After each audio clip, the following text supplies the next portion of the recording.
Masak 3 menu, iaitu ayam goreng kunyit, sotong goreng kunyit dan juga udang goreng kunyit.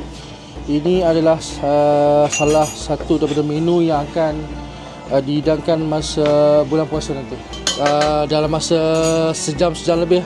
Terusnya kita akan menggoreng ketiga-tiga, tak siang-siang lah. Kita akan goreng ayam dulu, kita akan goreng udang, lepas tu baru sotong. Kita goreng sampai kekuningan.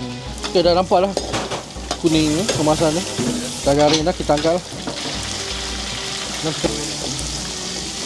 Okay, lepas ni saya akan masukkan semua bahan-bahan ni. Ni tomato dengan fish cake ni dengan sayur, tapi bukan campur sekali. Nanti cik tunjukkan tekniknya.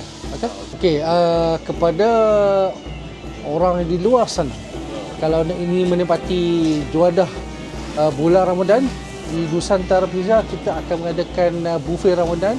Kita akan buat seolah seperti kita berada di suasana di kampung lah. Kita akan buat dalam set halal. Makan dalam rumah. Ya, kita akan buat makan dalam rumah.